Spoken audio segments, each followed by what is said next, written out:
ซอยจุ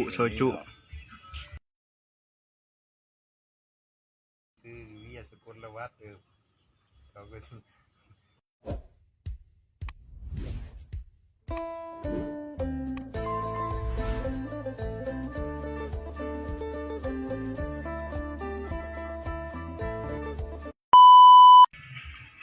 ซอยจุเด้อทุกคนคุณนะไปปิ้งสำลาคุณนะเอาสำราญแล้วกัน เป็นหล่อกระเต้คือวิทยาสกลวัฒน์เราก็หรือว่าวีรภาพ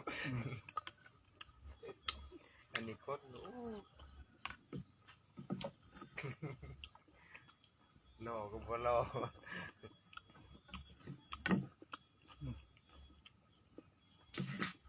ตอนนั้นหนังหามักตะปูงามๆเลย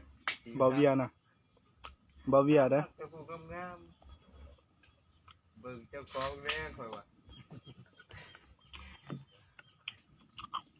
เอาเฮ็ดสมความตั้งใจต่อไปนั่นก็กันทั่วเลย บ่สุกมาปิ้ง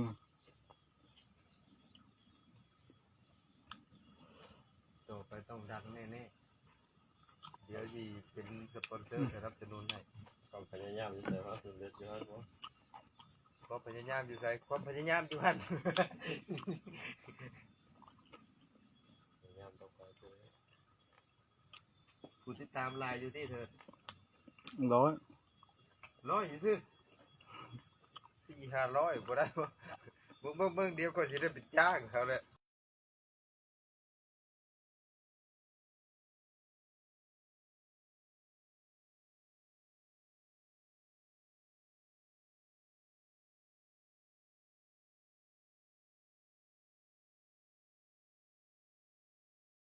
ซอยจุ